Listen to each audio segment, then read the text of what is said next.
Kalau kita lihat beberapa potensi yang dimiliki oleh seorang muslim, kita lihat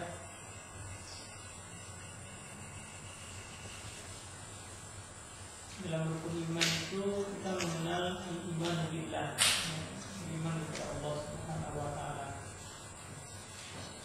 Ada satu kisah ini disampaikan oleh Bilal Asad, oleh ceramahnya. Ketika beliau membicarakan masalah bagaimana seharusnya seorang muslim itu memiliki keimanan yang sangat kuat kepada Allah Subhanahu wa taala. Beliau mengatakan bahwa bukannya masalah keimanan seperti ini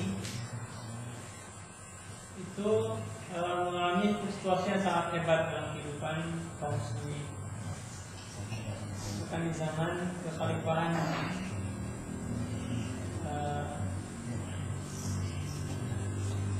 Abu Walid, saya lupa belakangnya apa namanya. Itu dia sampai pernah mengatakan kepada masyarakatnya bahwa saya tidak percaya dengan Tuhan.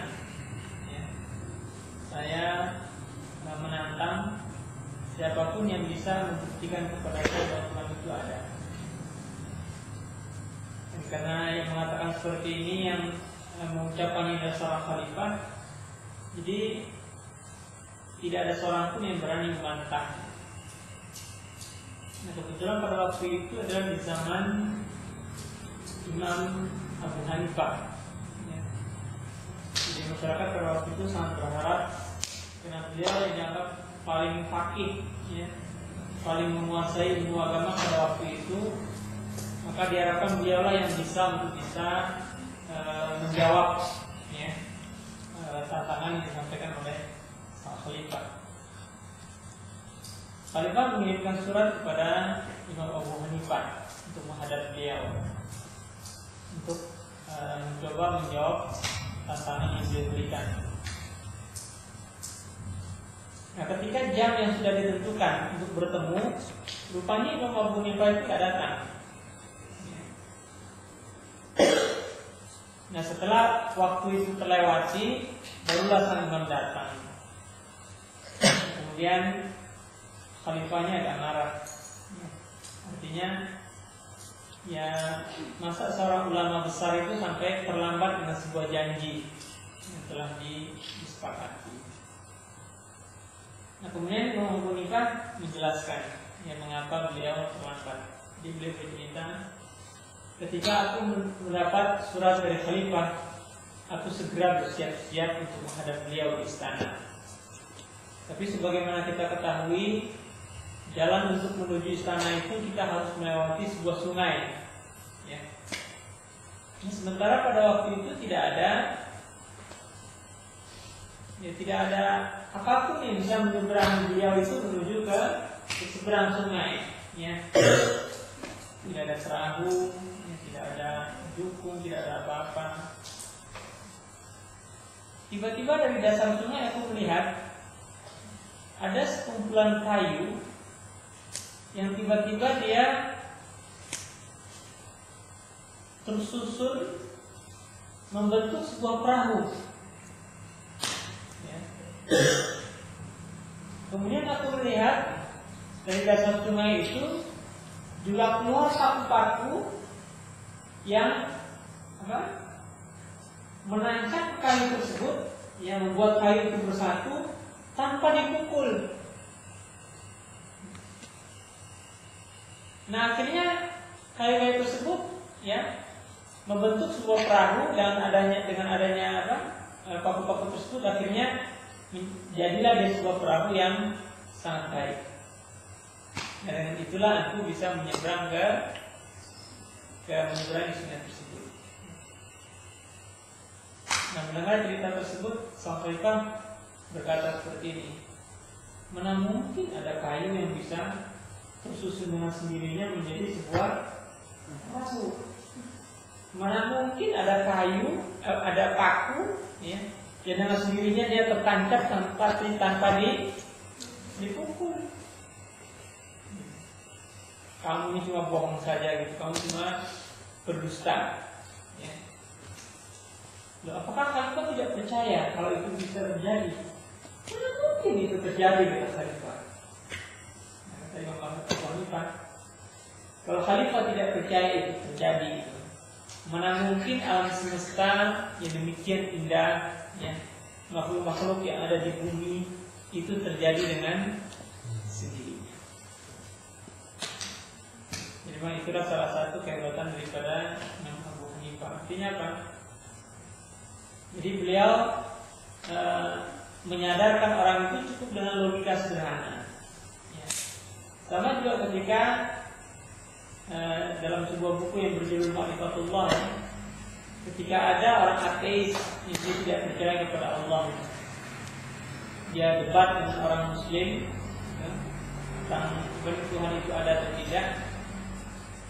Rupanya orang Muslim ini gak banyak cincang, ya. Kemudian pada waktu itu mereka di pinggir sungai dijorokin aja, ya, dijorokin orang ateisnya. Ya.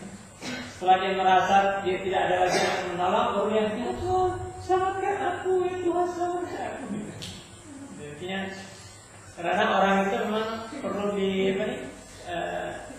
ditunjukkan hal-hal yang kadang-kadang sangat sederhana. Artinya apa? Ketika dia sudah tahu tidak ada lagi tempat bagi dia itu untuk bergantung, maka dia akan kembali kepada Allah Subhanahu wa Ta'ala. Nah, cuma memang pemahaman seperti ini yang hendaknya sebagai seorang Muslim itu harus betul-betul kuat. Ya. Nah, itulah sebabnya Bilal Al-Asad ini dia ini menceritakan beberapa cerita yang mungkin bagi kita itu sangat saya juga baru dengar cerita kayak gitu. Ya. Dia menceritakan bagaimana ketika Allah itu mengatakan apabila Allah menginginkan sesuatu untuk terjadi maka kun fayakun, terjadi maka terjadilah dia. Nah, cerita ini memang sangat menggambarkan kepada kita bagaimana memang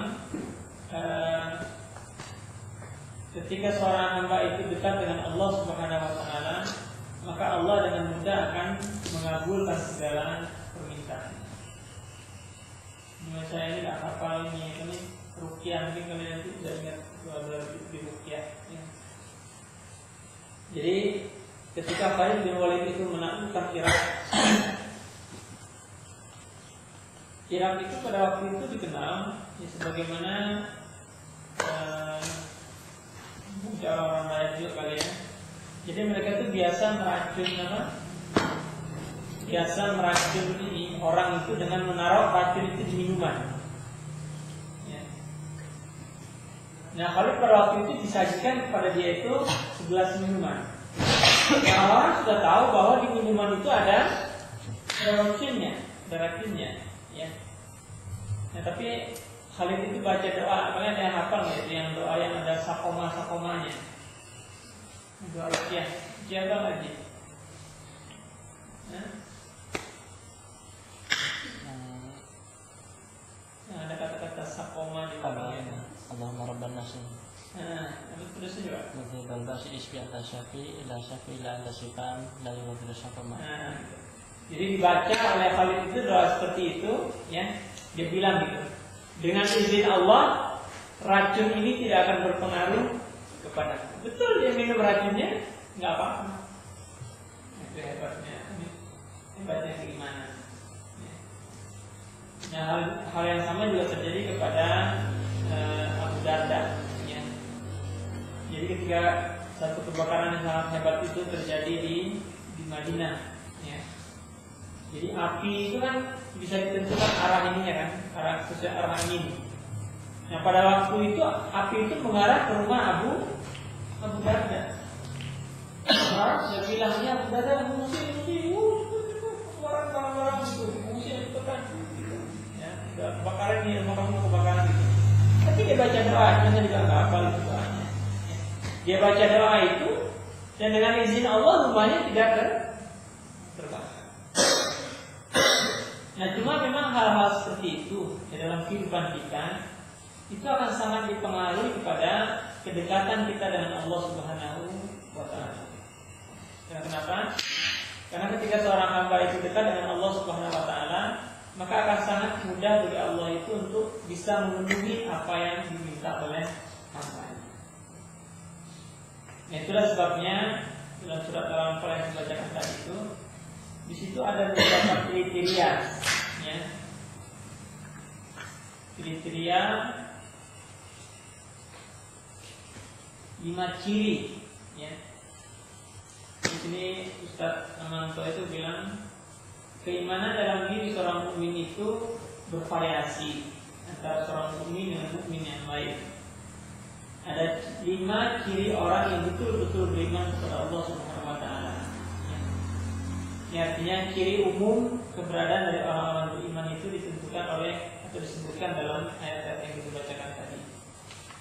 Innamal mu'minuna alladzina idza dzukirallahu wajilat qulubuhum. Ya. Sesungguhnya orang-orang yang beriman itu adalah orang-orang yang apabila idza dzukirallah, ya. Di sini diterjemahkan sebagai disebut nama Allah gemetarlah hati mereka. Jadi yang menarik di sini kata beliau, ya. Kalau dilihat dari ayat ini, jadi orang-orang beriman itu bukan yang berzikir, tapi dzukira, ya, disebutkan nama Allah. Nah kemudian di ayat berikutnya itu wa idza tuliyat alaihim ayatihi zadatuhum imana wa ala rabbihim yatawakkalun. Jadi di sini dikatakan dan apabila dibacakan, jadi bukan membaca, jadi dibacakan kepada mereka. Nah di sini kata beliau, nah di sinilah pentingnya membangun satu bi'ah atau membangun satu lingkungan, ya, di mana lingkungan itu nanti akan memperdengarkan kepada kita ayat-ayat Allah Subhanahu wa Ta'ala. Ya. Artinya apa? Artinya nanti kita punya satu majelis, ya, baik majelis zikir, majelis ilmu, di mana nanti di situ akan dibacakan ayat-ayat Allah Subhanahu wa Ta'ala. Nah, makanya kan wa idza quri'a al-Qur'anu wastami'u lahu ansitu la'allakum turhamun. Ya. Jadi apabila dibacakan kepada kalian ayat Al-Qur'an, maka diam dan dengarkan, ya, agar kita mendapatkan rahmat dari Allah Subhanahu wa Ta'ala. Nah, jadi orang yang mendengarkan bacaan orang yang membaca itu mendapatkan pahala sebagaimana orang yang membaca. Itulah makanya di sini kita lihat pentingnya membentuk satu bi'ah, ya, satu lingkungan.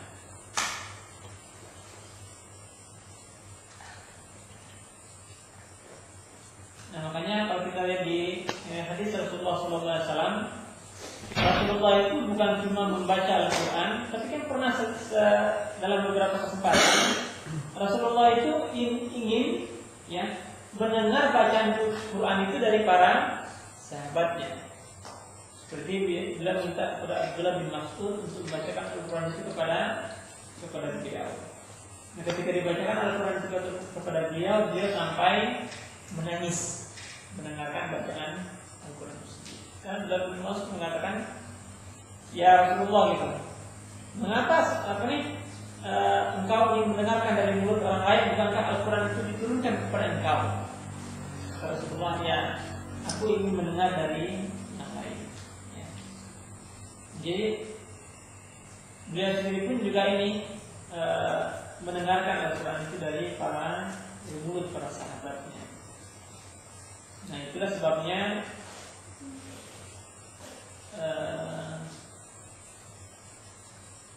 lupa nama Ustaz siapa ya. Jadi beliau mengatakan seperti ini. apa baiknya kata beliau. Ya. Memang membaca Al-Quran itu hendaknya jangan cuma sekedar mengejar target. Ya, artinya apa?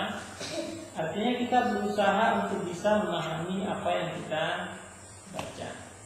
Afala yatadabbaruna al-Qur'an am ala qulubin aqfaluha. Ya, apakah kamu tidak mentadabbur Al-Quran? Apakah di dalam hatimu itu ada kuncinya? Ya. Ini gambaran bagaimana ciri pertama dari orang-orang yang beriman. Ya. Bila disebutkan nama Allah maka bergetarlah hatinya.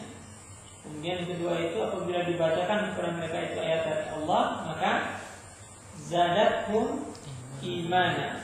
Ya. Nah, ini menggambarkan bagaimana nanti perbedaan antara orang beriman dan orang kafir. Itulah sebabnya sekarang ini banyak sekali upaya yang dilakukan agar kaum muslimin itu tidak mendengarkan Al-Quran. Dalam bahasa Inggris itu dibilang sebagai distracting, ya, hal-hal yang mengganggu akan berusaha membuat orang itu tidak fokus kepada Al-Quran. Sebagian ulama mengatakan diantaranya adalah kegiatan nonton televisi yang secara berlebihan, yaitu mendengarkan siaran-siaran yang lain itu secara berlebihan. Nah, seperti itu dikatakan sebagai kegiatan-kegiatan yang mengganggu. Ya. Itulah sebabnya kadang-kadang acara-acara televisi itu diletakkan pada waktu-waktu menjelang sholat misalnya, ya, yang seru-seru itu.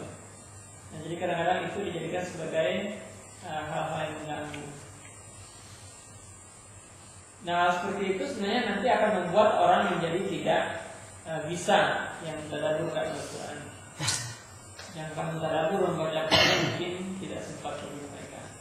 Nah, kemudian juga memang sebisa mungkin, ya, bagi kita tentu harapan kita ke depan adalah bagaimana kita sendiri berupaya ketika kita membaca Al-Quran selalu berupaya untuk membaca apa terjemahannya.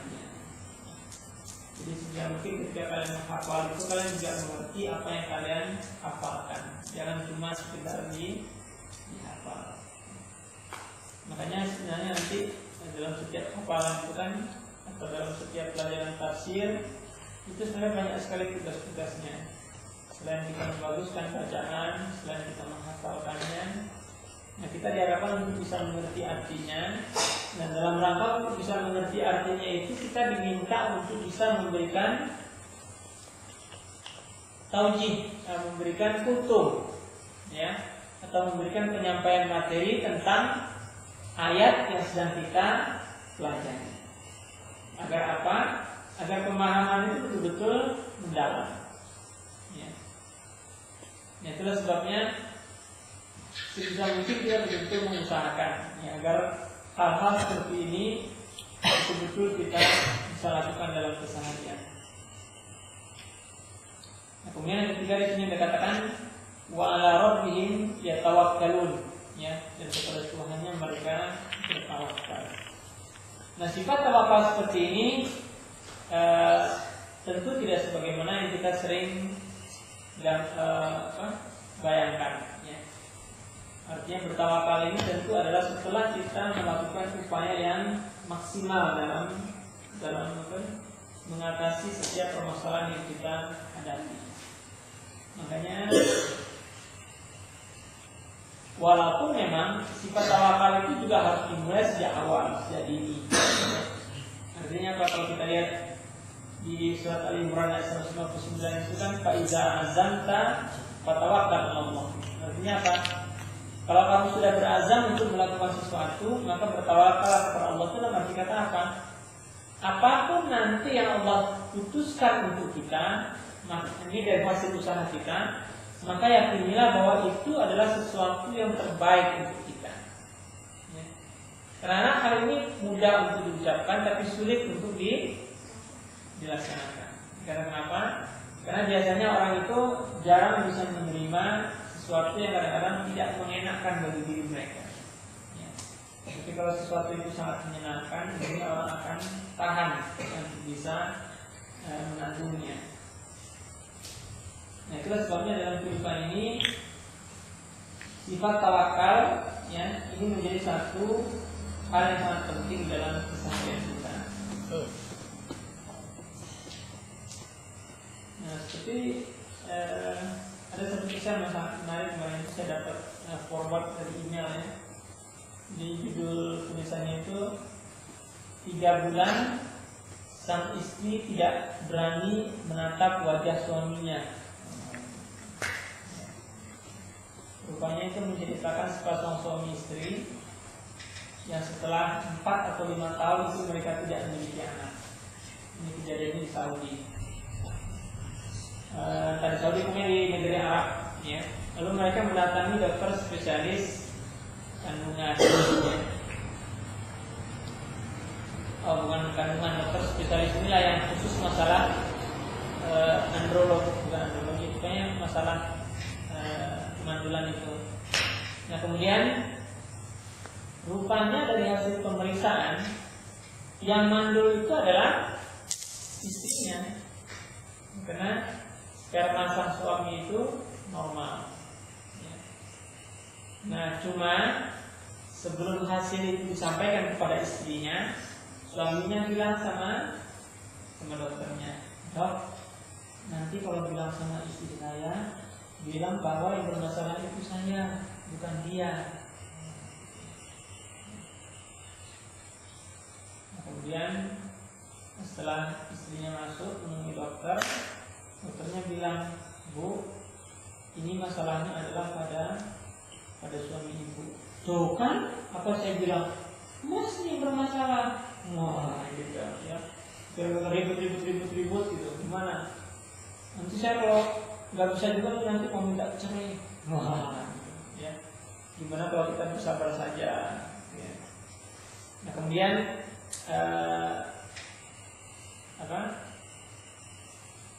Nah setelah periksa itu, mereka akhirnya menunggu selama tadi itu sekitar 5 tahun ya, 4 tahun lagi. Jadi setelah 9 tahun ya, akhirnya yang ribut itu adalah keluarga besarnya, ya, keluarga besar dari istri. "Oh, ini kamu sudah 9 tahun nikah, ini nggak punya anak, udah cerai saja." Gitu.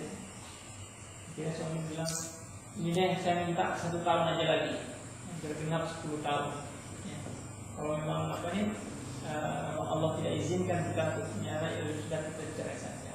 Nah, di masa dalam 1 tahun itu, ya, rupanya istrinya ini sakit. Kemudian saking sakitnya dia, itu sampai dia menderita penyakit gagal ginjal. Nah, gagal ginjal itu mengharuskan dia untuk menjalani transplantasi ginjal. Nah, kemudian apa kata suaminya waktu dia lagi sakit seperti itu?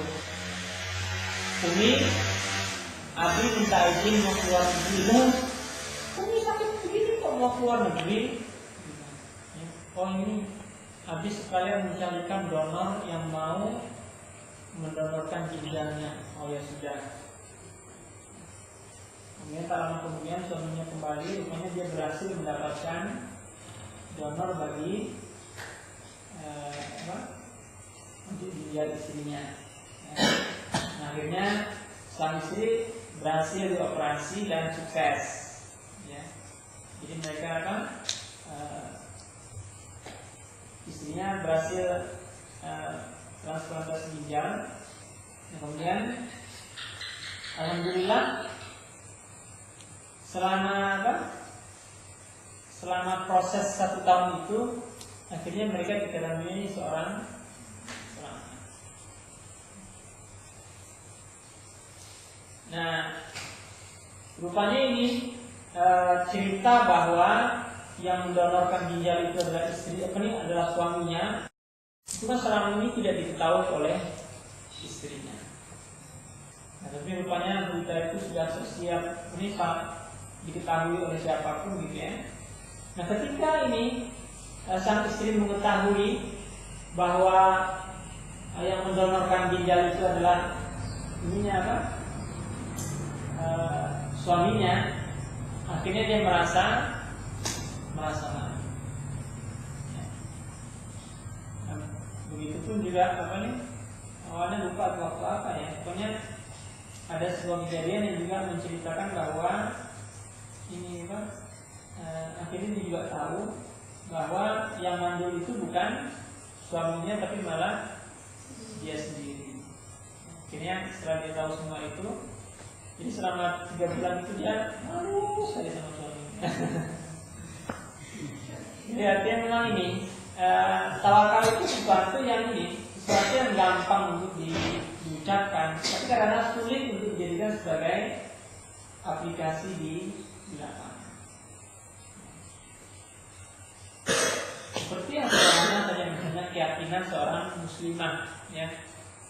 Ketika Allah mengatakan dalam Al-Quran, sesungguhnya bagi wanita-wanita yang baik itu adalah laki-laki yang baik.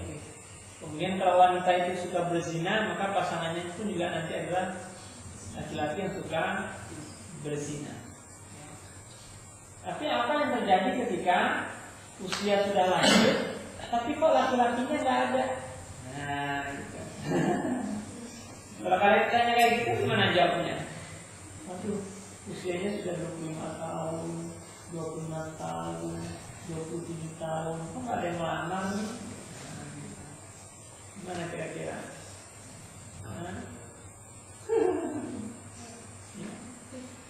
Nah, seperti itu kadang-kadang sulit ya bagi seorang wanita itu. Bahkan ada di antara mereka yang juga akhirnya tidak tahan. Nah, wujud ketidaktahanan itu bisa dalam berbagai macam bentuk, ya. Jadi kadang-kadang itulah ininya ya, kalau keyakinan kita itu kurang. Jadi banyak sekali kasus di Kapuas itu, mulai dari anak SMA sampai juga orang sudah besar-besar, juga sudah mahasiswa, sudah lulus. Itu banyak sekali wanita itu yang ibaratnya mudah sekali gitu ya, percaya dengan rayuan laki-laki hanya lewat SMS. Bayangkan, hanya di SMS terus janjian ketemu, mulai pacaran gitu. Akhirnya sampai melakukan hubungan di luar nikah. Yang repot itu apa? Laki-laki itu kan melakukan hubungan di luar nikah itu karena dia pengen coba-coba, ya. Nah, sementara wanita biasanya mau melakukan hubungan seksual di luar nikah itu karena ingin mempertahankan cowoknya agar mau kawin sama dia. Itu susah, ya. Nah, itu rupanya juga banyak terjadi di kalangan para wanita. Di Kapuas itu pernah terjadi, ada anak SMA yang SMA sama cowok itu sampai dia meninggalkan rumah orang tuanya, janjian ketemu di Palangka, ketemu di hotel, melakukan hubungan di luar nikah. Kemudian ketika bahkan sampai dia melarikan diri dari rumah orang tuanya, menyusul cowoknya sampai ke Sampit. Waktu dikembali sama cowoknya ke Kapuas, cowoknya ditangkap sama keluarganya, dilaporin polisi, menculik anak perempuan kami. Saya itu nanti pulang, kan? Nah, akhirnya setelah ditanya-tanya polisi, rupanya itu mereka pernah melakukan hubungan suami istri. Nah, akhirnya sang laki-laki itu dikenakan hukuman apa istilahnya? Pelecehan seksual terhadap anak-anak di bawah umur. Itu sampai kan ancaman hukuman itu selama 15 tahun penjara. Ya. Nah, akhirnya dikurangi itu sampai sekitar 7 tahun. Jadi kadang-kadang ya itu kadang-kadang itu cuma lewat SMS awalnya. Ya. Nah, inilah susahnya kehidupan kita pada saat ini. Jadi kadang-kadang orang kalau sudah berpikir gelap gitu, kadang-kadang mereka tidak memikirkan hal yang jauh ke depan. Nah, syukur memang sebagian besar para akhwat yang memang mereka sudah memiliki pemahaman yang baik, ya. Mereka umumnya bersabar. Walaupun antrian akhwat itu sangat panjang, jadi susah sekali nyari ikhwan itu susah. Apalagi para akhwat itu jarang mau poligami. Ya. Nah, sebenarnya salah satu solusinya itu adalah poligami. Cuma akhwat ini kan rata-rata nggak mau poligami, jadi susah gitu. Kalau kalian di sini kira-kira gimana, mau dipoligami nggak? Dapat aja belum ya. Kalau orang yang sudah menikah, itu mereka nggak mau dimadu.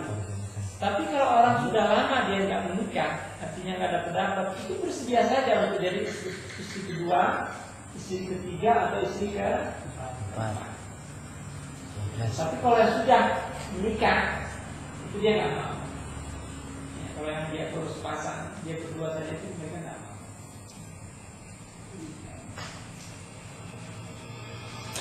Makanya ada satu tulisan itu dari ini Insinyur Tuwahono, ya, jadi dia mengatakan